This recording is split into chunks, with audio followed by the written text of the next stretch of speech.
around, but No, it doesn't doesn't originate. help. Okay, was the That's thought. I have no idea. that's okay. Okay, maybe we should Get back to the meeting. yeah, move it along.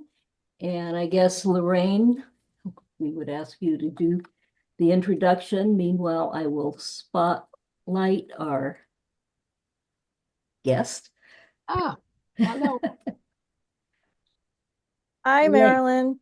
Hi, everybody. Thank you for being here. I'm just going to read a little bit about Marilyn. Japanese paper, natural dyes, earth pigments, beeswax, and thread tell the story of a place in Marilyn Joyce's mixed media works. Her residence in Portland, Oregon, interest in the natural world, and the walking practice provide the parameters for her art. Excuse me.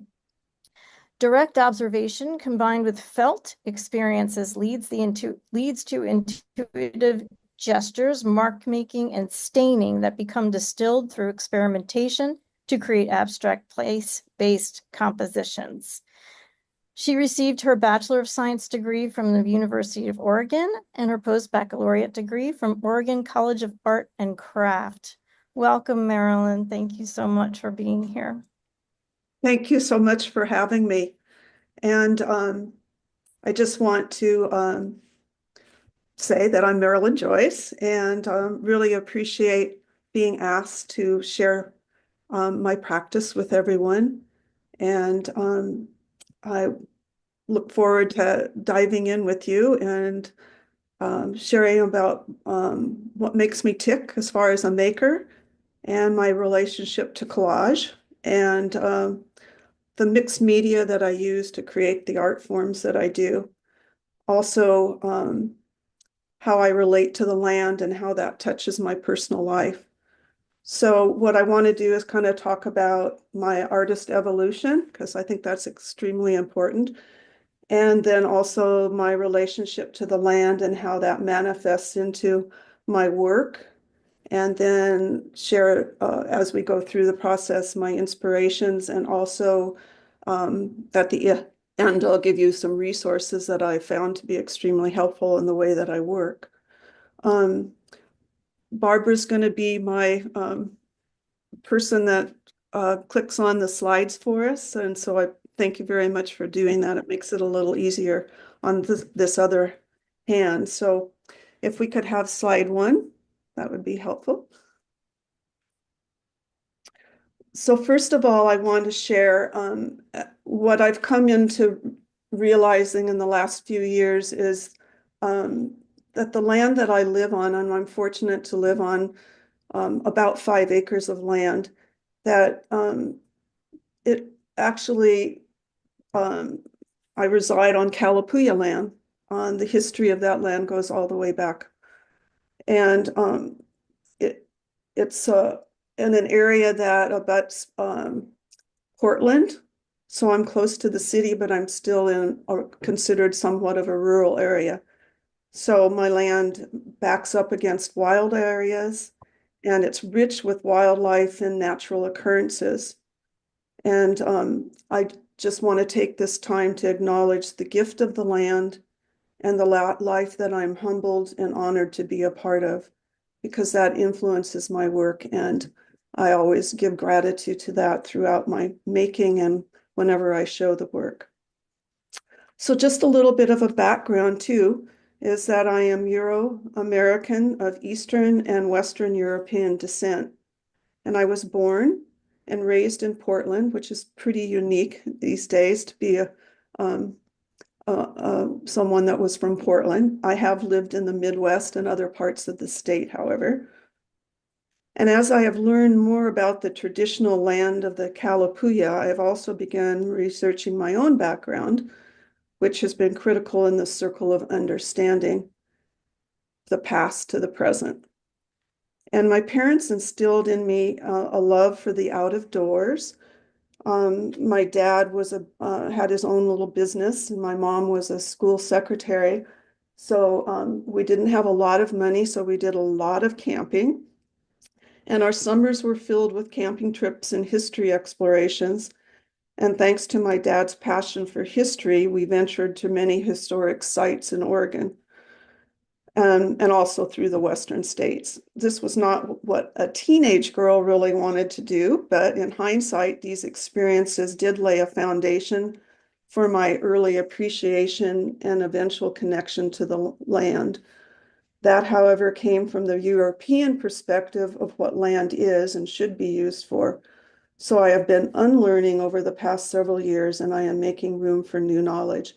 I also really want to emphasize the importance of that because as I dive in deeper, then it's just truly holding those practices beyond what we as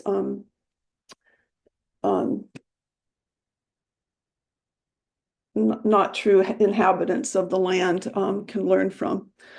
So as a young child, I have delightful memories of being in my backyard and picking dandelions, which also make a fun watercolor paint and also a dye, and creating mud pies. And I would line them up on a long wooden board to bake in the sunshine. So there was lots of creative play going on early on. Slide 2. So my mom, bless her heart, saved numerous pieces of artworks, and I don't know if anybody else made these little creative booklets in kindergarten, first and second grade, but she saved a half a dozen of them, and so I picked this one out to share with you. So my name is Marilyn, and I am 6 years old, and I get a kick out of looking at these because I can actually remember how I felt drawing this. You know, I was trying so hard to get that little bow in my head correct and the purse and all those little details. So I just thought that was fun to share with you. And so there was lots of creative play, and with my brother, we built forts using my dad's army blankets that were strewn all over the furniture. And my mom never said no to unlimited days upside down furniture and play. So I think that had a real impact on the way that I kind of could look at things early on. And I love to draw, and our elementary school had an exchange program with a school in Japan, and I spent countless hours using their paintings for my versions as I explored landscapes using soft pastels and oil pastels. And then in high school, I gravitated to graphic design and the yearbook staff, where I was layout editor. So I had 3 years of ample opportunity to make compositions. And I also think back on that time as laying the groundwork for how I work now. Eventually, I combined art education in college, and while teaching, I slowly developed my studio practice. And after retiring from teaching high school art in 2016, my practice has been a source of investigation, inspiration, lots of angst, which I've had to deal with, and unlimited joy, of course. And through my practice, my world has opened to amazing ideas, challenged my way of thinking about life, and provided relationship with makers I am blessed to call community. Slide 3. Okay, and I have come to appreciate and also celebrate my own distinct way of seeing over the years. And early on, I thought I should be a realistic artist, forgetting my natural draw towards composition, shapes, color, and how much I love playing with those elements. Now I'm allowing myself the pleasure of adding and subtracting pieces to make a whole, which translates into a sustainable practice. I love to draw, and I still draw, and I wanted to share this drawing. So I love to draw birds, of course. It's a Northwest thing. So this is done mixed media, and I also use tea stain paper, and it's coated with beeswax and then preserved in that way. And then the next drawing, or the next slide, is an Oregon white oak, and I'm surrounded by those on the hill that I walk to. And I actually took my drawing board up on the hill a few years ago and sat and did a series of oak tree drawings, and this is all on charcoal. And then I came back into the studio and finished this particular piece.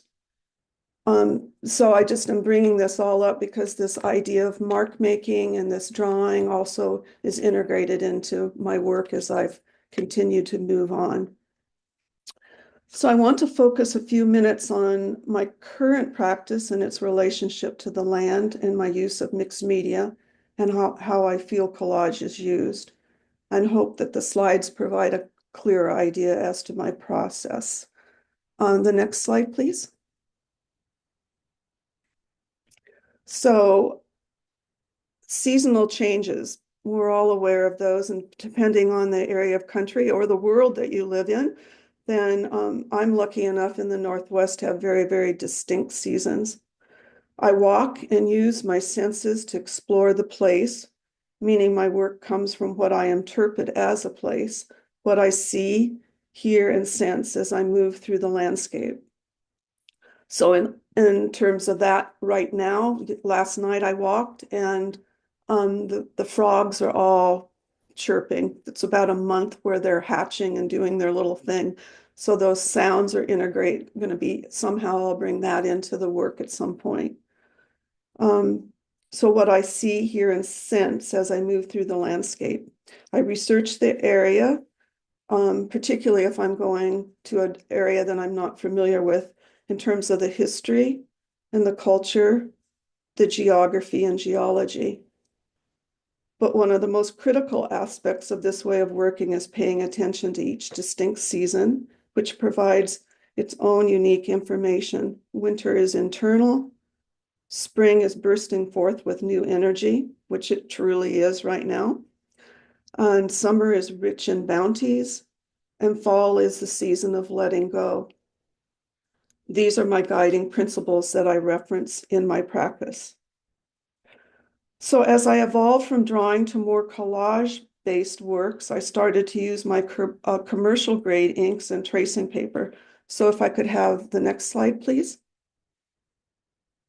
So this is one of my earlier collage pieces. And so I was playing with Sumi ink and commercial grade inks. And then I also had gotten into really staining papers with red rose tea. For all of my experiments, red rose it still is the go-to. So that piece on the bottom right is also stained with the tea. So this is all done on tracing paper. That was before I started working with Japanese papers. Next slide, please. So this is a series I did of keeping track of the weather for 4 months. And each day I recorded the what the weather was, and then made a little system of how to do the staining of the papers. And this was also with commercial grade inks. And then I used the beeswax to seal each piece. And then you can see on the side how I mounted that so that these were narrow and quite long. Next slide, please. And then this was still where I was working with the tracing paper and the commercial grade inks and beeswax. So I was experimenting with the shapes, the colors.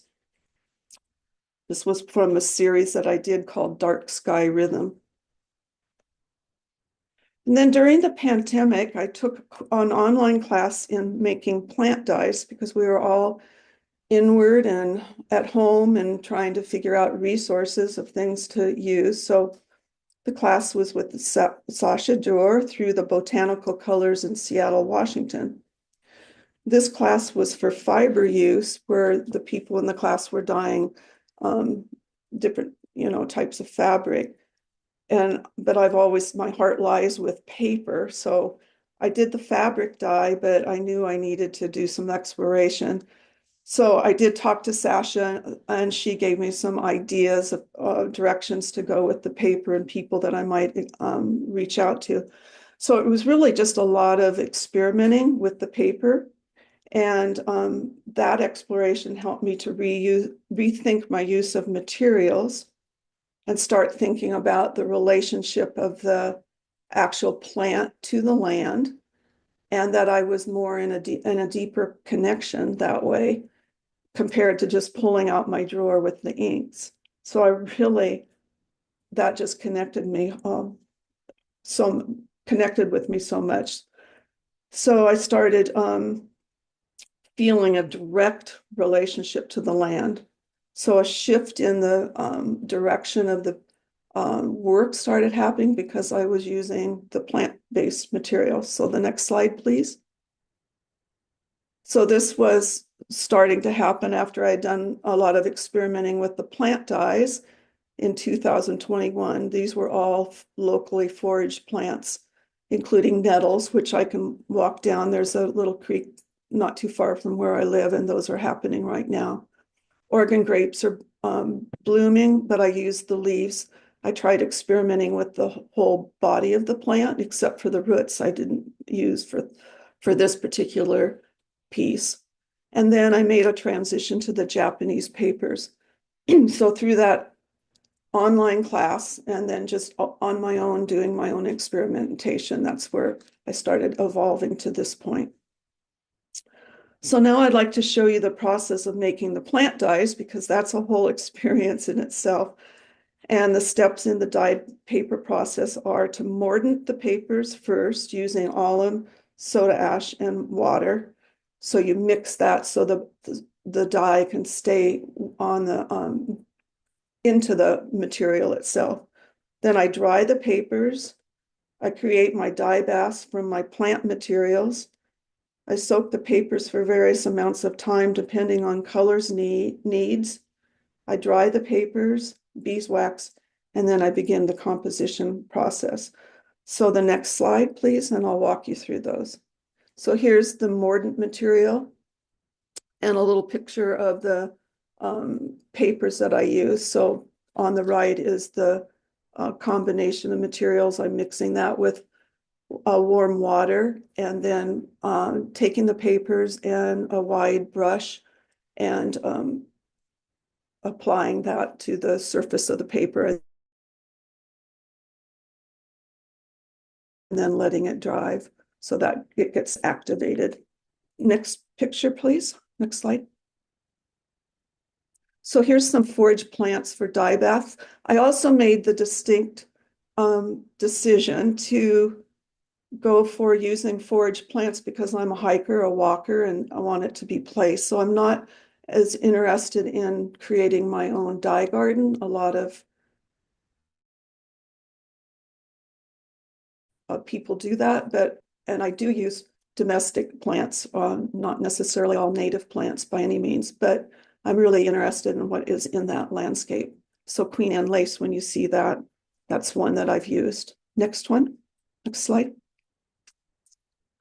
So here's the Queen Anne lace. On the right, what I do is take a mason jar and fill it with the plant material, put warm water on it, and then I use a simmering bath between, I think it's about 100, I have it in my notes, 115 to 170 degrees. Keep it in that range. And you can see on the left, then there's the Queen Anne lace, the incense, cedar, and juniper that I use. So the amount of time, excuse me, I'm gonna get a drink of water.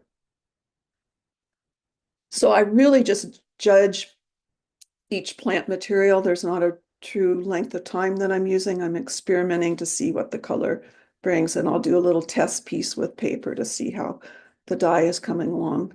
Next slide. Last summer, I went over to into Eastern Oregon, and there's an area I love. It's Clear Lake, Oregon. And I did lichen dyes. So I picked the lichen that was down on the ground and experimented with that. And it was just a really lovely process. So I wanted to show where I gathered it, how it looked in the dye bath, and then the end results. These were all very lightweight Japanese papers that I used for that piece. But another source just being out in the field. Next slide. So you can use cedar or bark from trees. And so a lot of times what I'll do is set a big 5-gallon bucket in my garage and chop it up real fine, cover it with water and forget about it. I've done that for months and it works fine. Then come in and filter that and you get a beautiful dye. So that's another way to get a material. Okay, next slide. And here, how I do the dye bath liquids, this is just what I came up with. And I have old photo trays. Once I'm done making the dye, I'll put it into the bins that you're seeing there. And then I'll take the mordant paper and slip it in to the dye bath. The amount of time I leave it, sometimes it's just an hour, sometimes it's days, so I have to watch it carefully, but I love that just not knowing what's going to happen, and it acts on its own and it's its own little world. So I just try to pay attention to that and use whatever happy accidents happen. Next slide. These are some sample papers that I did. You can kind of see you can use modifiers to the base color. So that can be citric acid or soda ash. So it shifts the color, your neutral pH, and then it can shift it one way or the other. So you can see through this just some of the variations that I start getting with the dye baths on some sample papers. Okay, next slide. And then here's in my studio how I dry the papers. They actually should have included another picture, but I forgot about it. I just found out a little system for, I take a little slap board across the top and then have clips, and it just hangs beautifully with push pins. And so it's a very easy way of drawing, but then you can kind of see the range of colors that they're drawing. And then this was the range of colors I got from the Queen Anne lace papers on the right. So that kind of brings us back. Okay, next slide. And here's a variety of plant dyed colors that I was getting. So just everything that was gathered and foraged. Okay, I think that brings me to, okay, the next slide, please. Okay, so you might have noticed that I used the beeswax in the collage papers, and I apply the melted beeswax on the surface of the paper after the color is applied and iron it to absorb it. So I use a chip brush with warm beeswax, cover that after it's dried and iron it with using newsprint, and then get as much of that soaked into the paper. And then I get this wonderful transparency. So I held up the paper to the light so you can get an idea of what that transparency is like. And then that really shifts the color when you're layering your paper. So I love that little surprise that happens when I put colors together in combinations. If I didn't beeswax, then it's opaque and I'm not getting that same translucency. So the color becomes vibrant and shifts in saturation, adding more dimension to the piece. All the pieces of paper are dyed first, and then I play with compositional studies for ideas. And oftentimes I will hang the papers by value and color. You could see what I was doing with the hanging process. So I have the relationships to build on. I'm using the parts to make the whole through the whole process. And then I use thread either as a means to bind the layers to each other or as an expressive mark. The thread work is used at the very end. And my grandmother was a quilter and my mother did embroidery work. So I have come to feel that they both are, their spirits are both interwoven into the works that I do through that use of the thread. Next slide. So here's some compositional studies after I'm done with the dye work, or when I'm doing the dye work and need a break, I always just have my little sketchbook out and I'm doing little mini compositional studies. And that helps me get ideas, of course, to work with. And the next slide. Okay, and I have started, okay, this is on additional plant dyes on Japanese papers with thread and beeswax. So get those really rich colors. Okay, next slide, please. And this is a place in my heart, willow bark dye on Japanese papers, beeswax thread, 9 by 12 inches. Just as you see, I just love that mark that was left at the top and the sides, and that was from the dye bath, so I just used it. And then next slide, please. This is a combination. I did a whole series for one show that was on basically grids. And this one is juniper, red dogwood, Oregon grape, huckleberry, salal, inset cedar on Japanese paper, thread, and beeswax, 24 by 24 inches. At the bottom left, you can also see the heavy staining that was done by the dye bath. So I just again use that. Okay, and next slide. And there you can see a little bit more of the thread work that I was using on those. I've also found that each of the dyes that I use, the plants change by each season. So a plant like horsetail can be one color in the spring and then it really shifts to something deeper in the fall. So that's been a curious thing to me. So I've ran into that where you think you get thinking that you can duplicate and then you come back to use the plant or the bark or whatever. And it's like, no, it's not working quite the same. So that's fun. Okay, next one. Okay, I have started incorporating earth pigments into my work with Japanese papers too. So I got the hang of the other papers and with the plant dyes, and so then I wanted to try the earth pigments. So this is a slightly different approach to the dyed papers. I'm going to walk you through that, and then I'll show you some results of that work, and also why I use the earth pigments. I follow the same method of paper preparation as the dyed papers, but instead of soaking the paper in a dye bath, I use soy milk and ground earth pigments and apply them as paint. So with this, I use a combination of earth pigments I have gathered from specific places. People have gifted me earth pigments, and I also have a store online that's a natural pigment store that's down in Ashland, Oregon, owned and operated by all women, which is wonderful. So I make the soybean milk by soaking organic soybeans overnight in the water. So you see the picture that has the soybeans. I soak them and then grind those, filter it. There's the soybean pulp, but I filter it through a jelly bag and then I squeeze out the milk. So that's a way if you don't want to buy a box of regular soy milk, you can make it doing this. And I was warned not to use commercial grade, just do the actual soybeans in this way. Okay, and then next slide, please.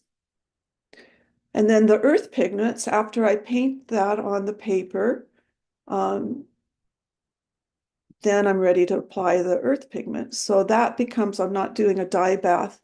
I'm using the earth pigments directly. I mix it. Usually it's just a mixture like of a teaspoon of the earth pigments to a small amount of the soy milk. So you're mixing that together to get your paint. I'm using it more as almost like a watercolor in a way. So you can kind of get an idea from that. My sun just shifted through the clouds, so I'm getting a little bit of different light here on my screen. Okay, next one, next slide. So these are two pictures that show the framed results of the dyed pieces and also the earth pigments. So both of these approaches result in fascinating results, and I thoroughly enjoy both of them. The plant dyed pieces need to be framed under UV plexi because they're not light fast. So they're fugitive. That means they're going to fade.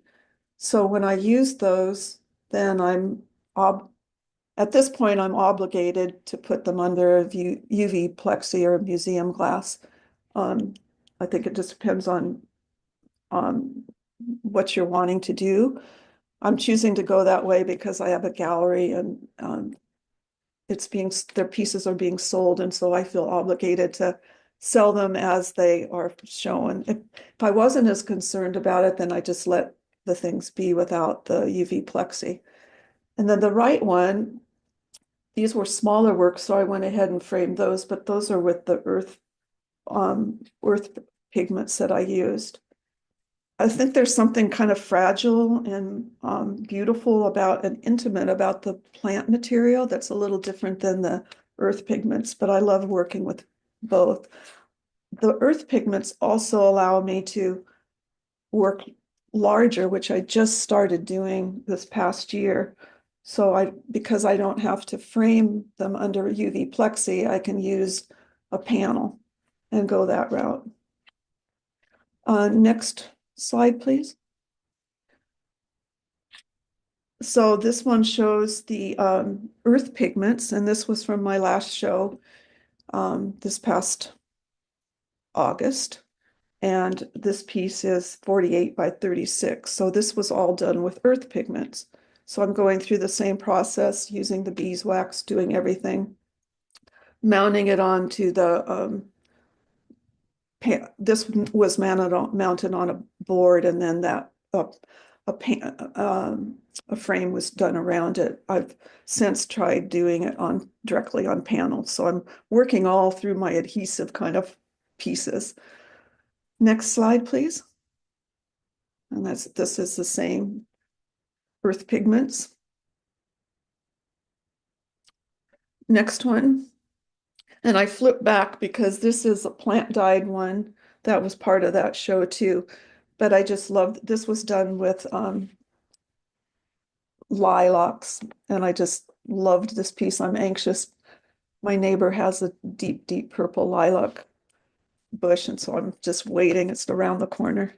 So I did throw that plant dyed one in. And the next slide. And a small offering to the land series. These are 16 by 12 inches on earth, all done with earth pigments. So this way of working and foraging and creating dyes and using found pigments has shifted the way I look at the landscape. And also, I think the way that I'm beginning to look at my life, particularly now politically.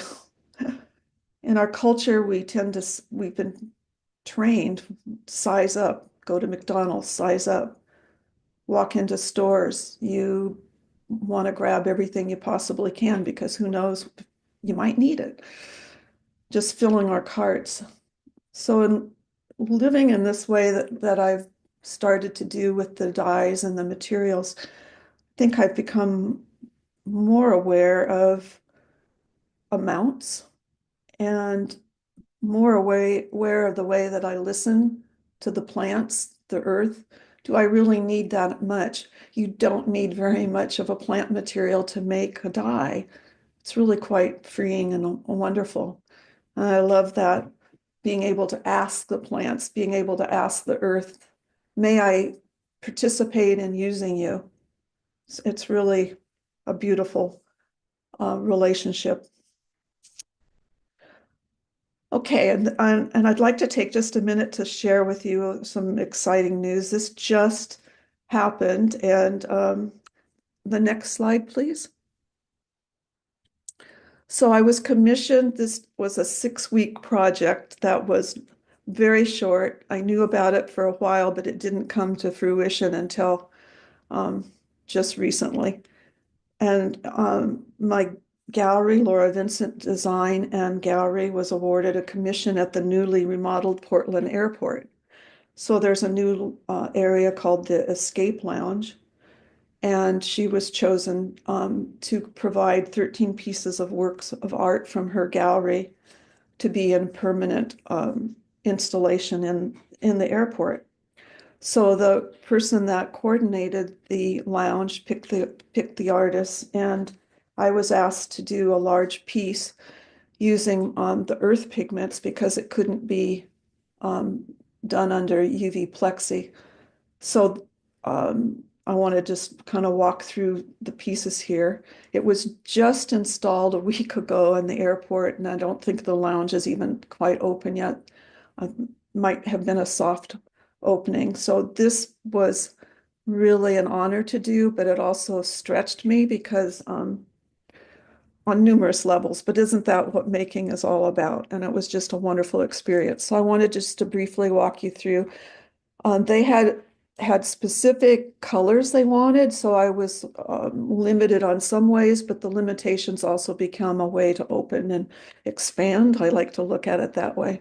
So you can see some of the colors over here, earth tones, there's a green, these neutrals. So I laid it all out. I did a mock-up ahead of time and blew the mock-up up so I didn't have to overthink the composition. So you can see kind of the layers of process that I was doing there. Next slide. And then this is the actual piece on the right that was completed, and all on earth pigments on Japanese papers, beeswax on panels. And this is the only picture right now that I have. Laura was helped with all the installation last week, so you can kind of see how it looks in combination with 1, 2, 3, 4 other pieces from the gallery. Some of the pieces were already existed, so the artist didn't have to make them, but on this wall, two of us had to create pieces for the commission, so that was the challenge. But a good challenge. I loved it. Okay, next slide, please. And then finally, I just want to talk briefly. I know you guys as collage artists and makers have tons of inspiration that you use too, but here's some of my favorite. Richard Diebenkorn, always for color and the way he applies paint and his beautiful shapes. Romare Bearden, I went to an exhibit of his several years ago at up at University of Washington, and just loved his exploration of materials, the shapes and the textures. I come back to Jim Dine, his mark making influenced my drawing. Matisse for his shapes, and Ava Hess if you want to have somebody that was exploring materials and her installation work. So those are definitely people that I just really keep books in my studio of. Next slide, please. And here's some resources if you're interested. Make Ink by Jason Logan. A wonderful book. I've got it here by my side, so you can see that one if you're interested in making ink. Found and Ground by Carolyn Ross. She's coming out with a second book. This is a beautiful one. Walks you through all the processes that I've talked about. The Organic Artist. There's also a kid's book that he's put out that's excellent. And the Book of Earth. This is heavy duty and amazing. It talks all about earth pigments.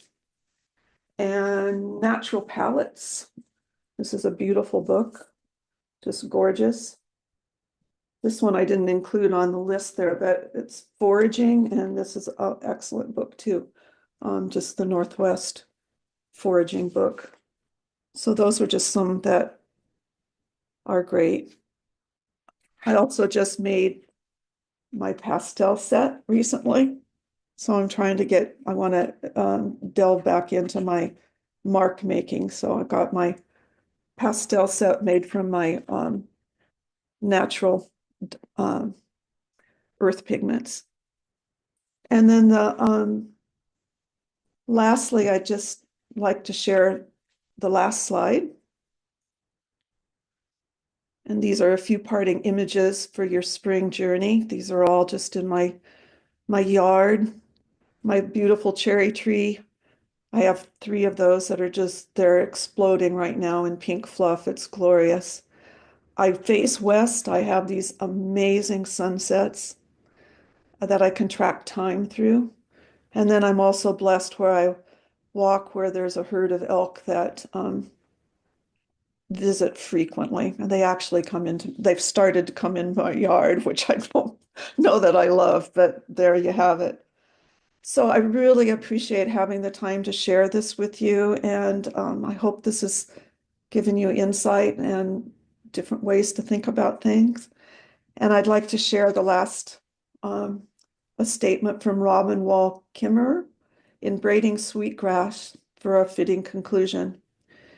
Becoming indigenous to a place means living as if your children's future mattered, to take care of the land as if our lives, both material and spiritual, depended on it. So thank you very much.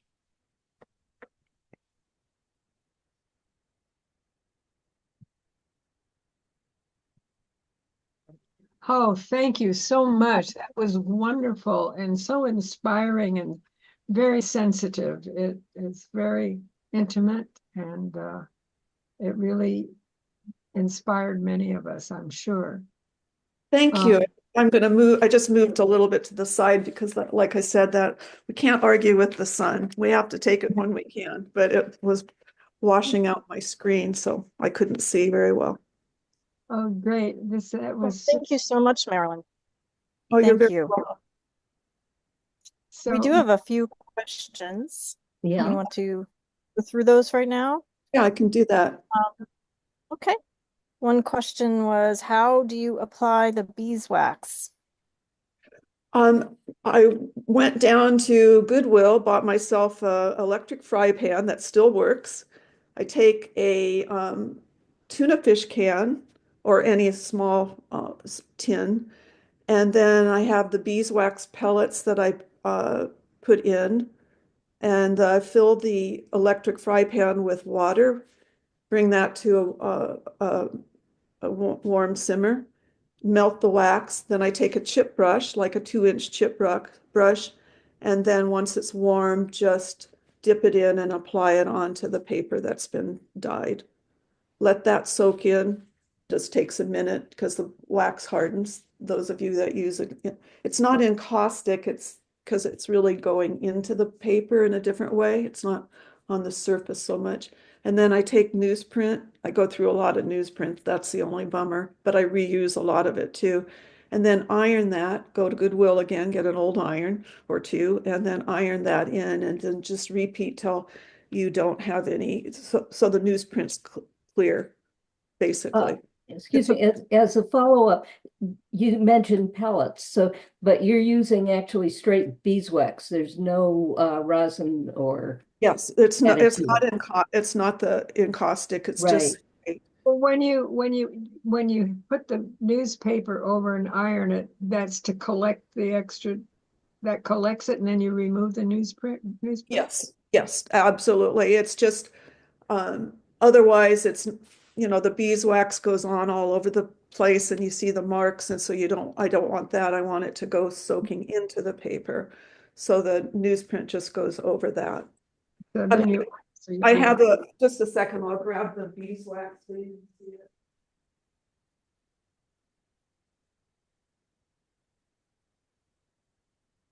So it just comes, I get it in a bag that has, the pellets are like this. And I get it from a company, Shea and Company, that's in Milwaukee, Oregon, and they do ship. It's a wonderful company. They have all kinds of supplies. Can you use parchment paper? No, That I use work? good old fashioned, I just get stacks of newsprint,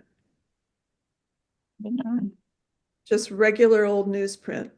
That's, I just buy it in the cheapest that I can find because I go put through, the, you and then put the it comes in a roll too, and I've gotten the roll I just ran out of my roll. And so if I'm using bigger sheets, then I can cut that.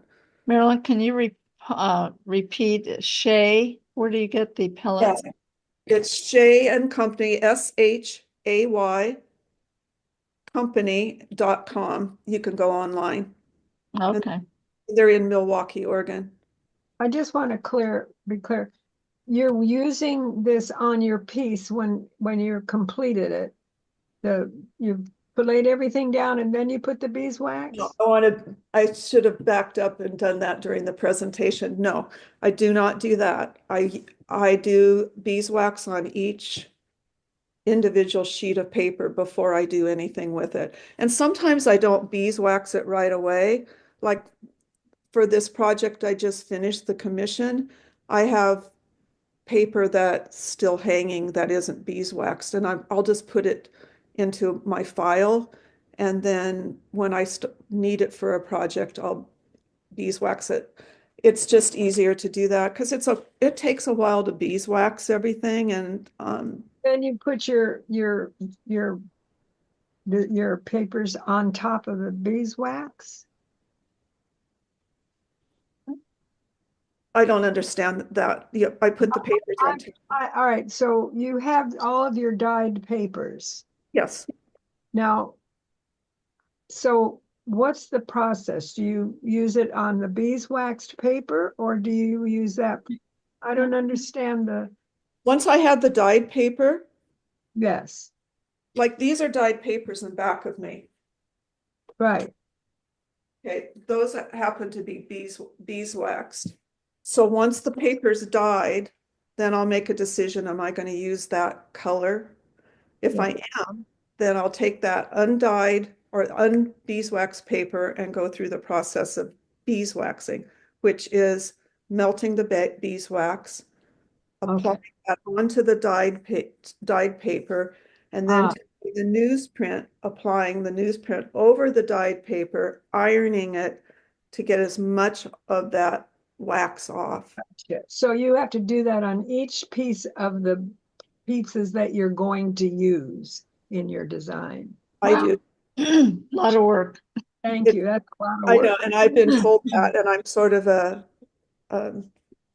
it's labor intensive and it's a lot of work, but I love it. So, You and do it. I really don't want, there's something about each individual piece versus putting the whole and then doing the beeswax.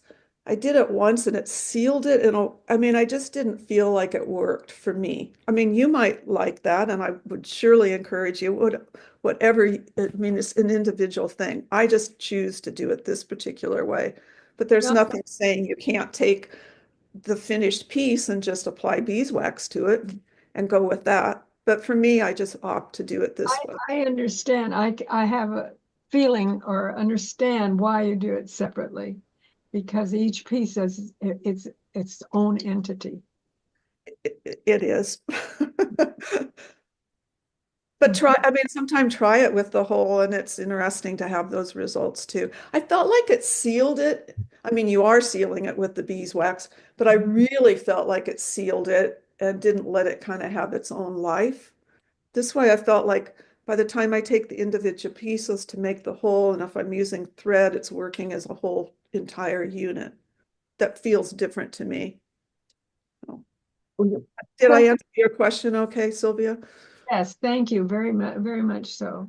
When you Great, thank overlay them, when you actually do the collaging, do you do it by ironing and just have what do you use to keep them together or on top of each other? A lot of times I've used the thread and done that way. Now for my larger pieces, I've gone into using Misty Fuse. Are you familiar with that product? What is it? Mystic? Misty Fuse. So again, you can go, it looks like this. I'll go get it. Misty Fuse. Sounds good. Sounds exciting.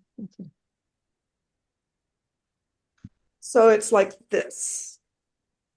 Oh, Okay, so I cut it and put it whatever shape I'm using, then I'll use the shape and cut it a little tiny bit smaller, put that in on the bottom of the paper, whatever paper I'm using, sandwich it in between, and then put the piece of paper over it and then iron it. And that seals it together. So if the piece is really large, then I'll use Misty Fuse. But a lot of times I'm just using thread and binding it together. Then when I'm mounting it to be framed, I use glue dots that are archival. Are you familiar with those? They look like this. Oh, I'm jumping around, sorry.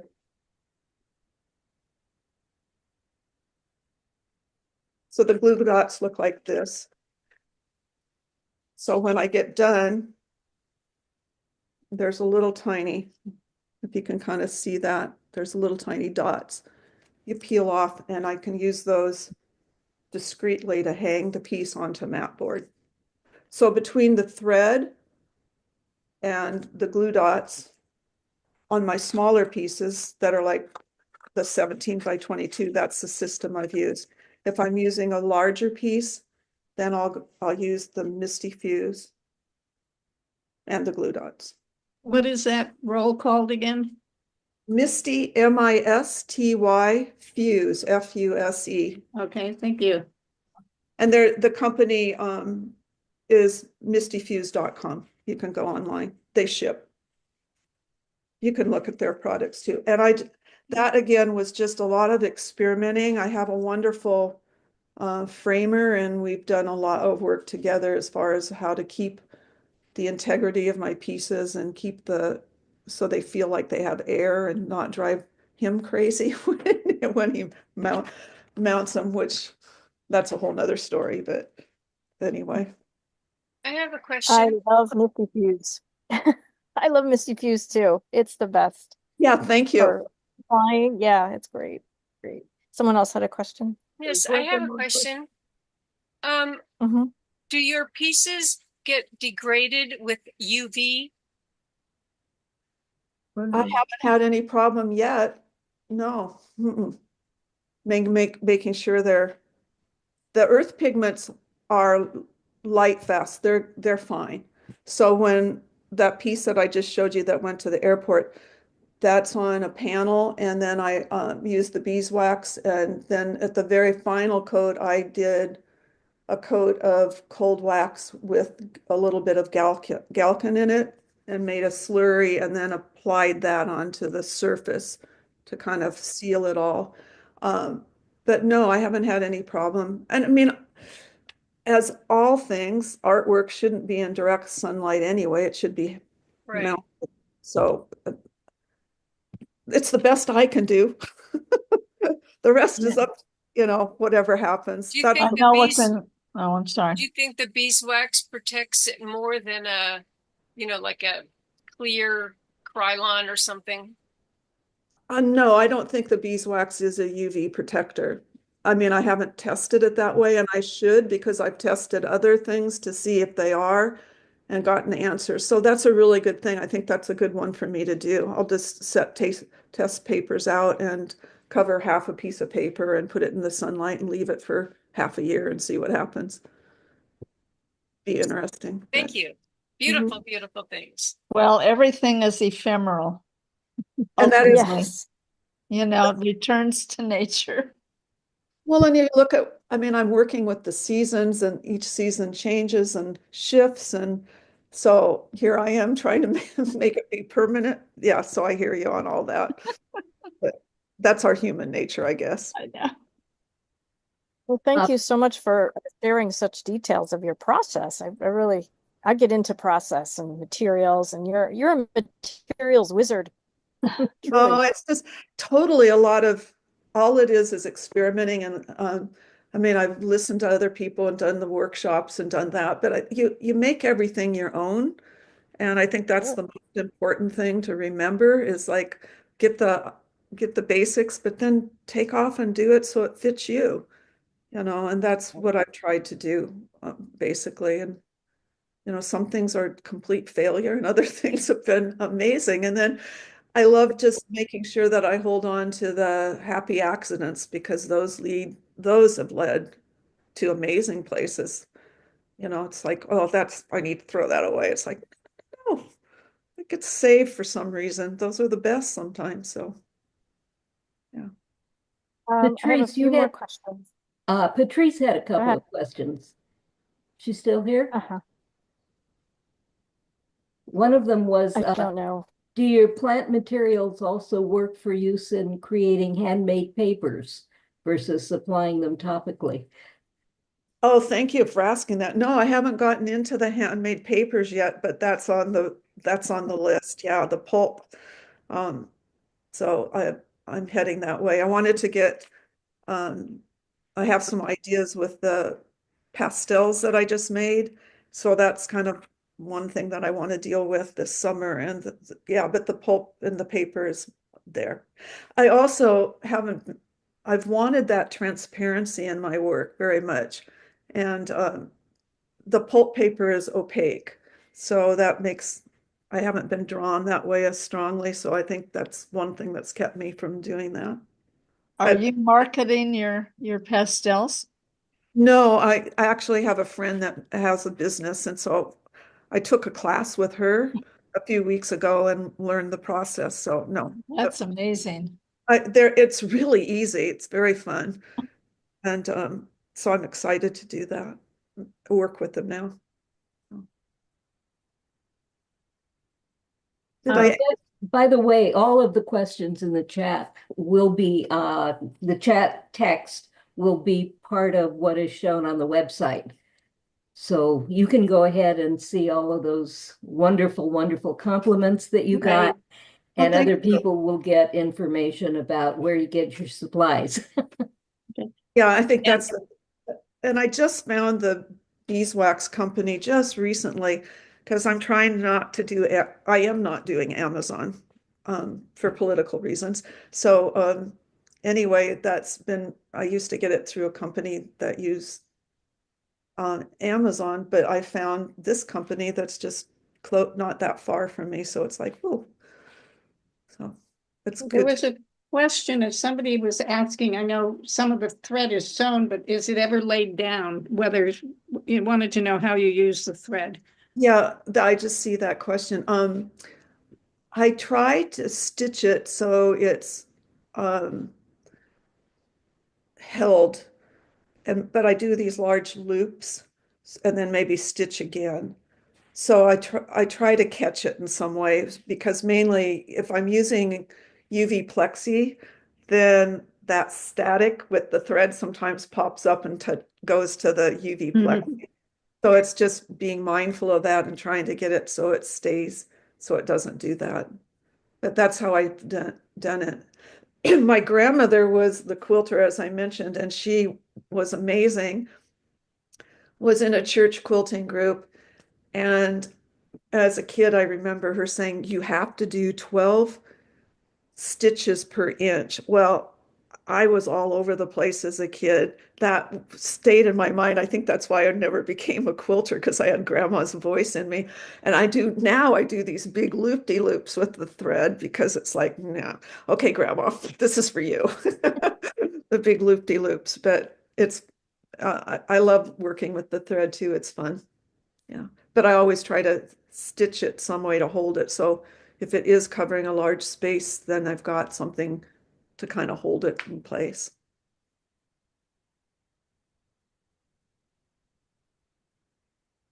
Yeah. Did we get all of the questions? Oh, how large are the papers that you dye? Um, the sheets come in, as you can see, this is my largest sheet here. So if you can see that, it's fairly large. When I'm And that- working smaller, I can paint that. So I use that whole piece on my What table. what kind of is that? The dyed papers, I usually quarter that large sheet. And what is it? What's the paper? What kind? Um, excuse me, just a minute.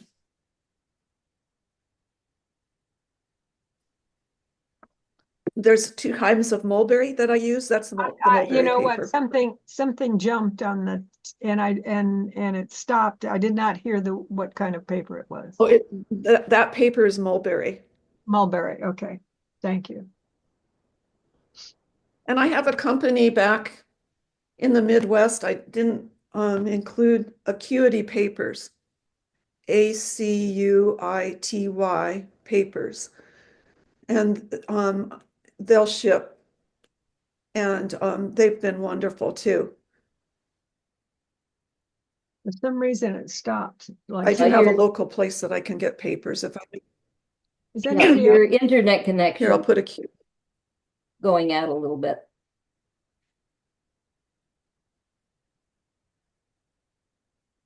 This should, I put acuitypapers.com. Great. That should get you to it. Let me see. I sometimes have that in and out We all do. internet. That's a problem.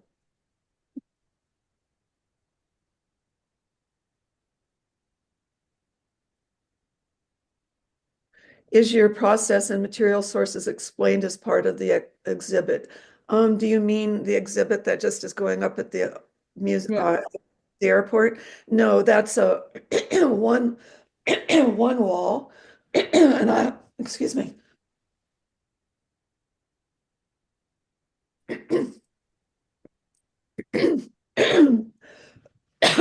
There's a link, a barcode that people can scan to go to the gallery, which would go to my site if they were interested. And there they can learn more about the pieces that I do, but there's not a place card that will tell the process, just the title and the materials that I used. That's all.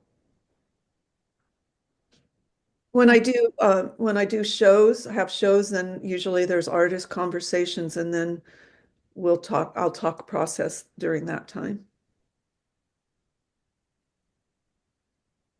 And thank you, everybody. I think that answered all the questions. Just great. Wow, Terrific, thank you. So Thank you. wonderful. You're very welcome. It was an honor to be with you all and share. wow, Honored to have you. very inspiring and enlightening, thank you. Thanks. Well, it's interesting, all the little rabbit holes we go down in our life. Sometimes in the middle of things, I go, oh my gosh, why did I go down that rabbit hole? But it's been fascinating. And it's a good thing. It's a learning process and a gift, and keep growing through it. So thank you, everyone. Thank Thank you. you. It's great, wonderful. Thank you, Well, Marilyn. thanks again. And thank you, Jennifer, again Lorraine. Thank you, Lorraine, for finding this lovely presenter. Well, let's see, moving on, if there's some of you may have joined late, and if any of you have any questions or announcements that you'd like to have voice, please raise your hand or chime in. Like, like to say, Sylvia, if we do have a new member, if she's still here. Yeah, I don't Kathy think she is. Castile. Yeah, she's not We here waited anymore. too long to have her introduce herself or show any of her work, so that's too bad here. She's Yeah, and also, Coylene was not here. Do you want to talk about the newsletter, Sylvia? my And phone's ringing, so I cut it off here for a minute. uh, Spam risk. I get one every 20 minutes. Yes, we have a wonderful newsletter put together and published by Hui Lin, who was not able to be with us for the whole meeting. And please open it when you get it, because it's filled with wonderful newsletter news and art, and all of our members are invited to participate, showing their art in many different ways. So please be aware and look for it. They're monthly. Comes out about the 10th or 12th of the month, each month. And also we have a website that has so many members. Not everybody that's a member of our Facebook site is a member of Collage Artists, but you get a lot of inspiration from our website. So just be aware of it and tune in. Are you talking about our Facebook page? Yes, what did I say?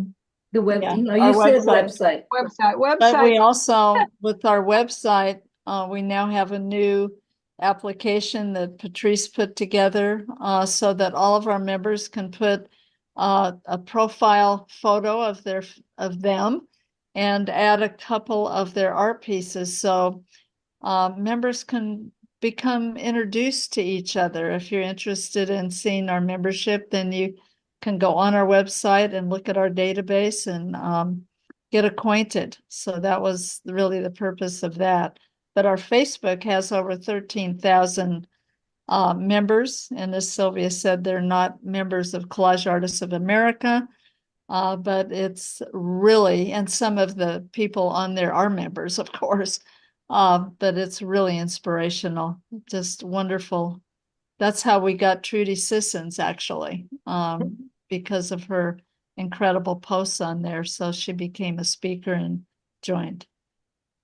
So You're thanks. so busy, Joyce, or Marilyn. I won't say Joyce, you've got two first names. I do. You know, you're too busy probably to be a member, but we'd love to have you as well. Thank you very much. Carol, were you going to say something? No. Okay, thanks, Suzanne, for jumping in and saving me. Anybody else have anything to say? Daphne, hi, nice to see Hi, you. Daphne, I just saw you on there talking on the phone. We love and miss you. We've known Daphne for over You need to 30 unmute years. yourself, Daphne. No, I'm sorry. I'm doing a million things here at the same time. The last minute I said, oh, there's a meeting. I want to go in. I'm glad you came. Sorry. Glad you. My printer is working and it's very noisy. Yeah, hi. It was so nice to listen. I mean, the little that I listen, I probably will listen to the recording and hear more about it because I came into the end, so it didn't really help me much, but I will look through the recording. Oh, good. Thanks, Daphne. For See, joining. I'm all over the place. I'm sorry. Rosemary, I have to mute myself. been here the whole time? Rosemary, I see you, and I didn't notice you earlier. Have you been with us for the meeting? You have to unmute. You have to unmute. Yeah. I guess now you're on. No, she's still muted. You're still muted. Do you know, just click on the little audio sign. Okay, No, she hasn't Nope. unmuted. can't do it. Anyway, well, I'm glad you joined us. Nice to see you. Anybody else have anything else we should say or would like to add to the? And let me see. Did I cover everything? I guess that can conclude our meeting. And thank you all. Thank you. Thank I'm you. gonna stop recording now. Barbara, thank you so much for handling everything, and Lorraine for helping with the exhibit showing her work. And adios. And thank you, Marilyn, for a wonderful presentation. Yeah. We're gonna stop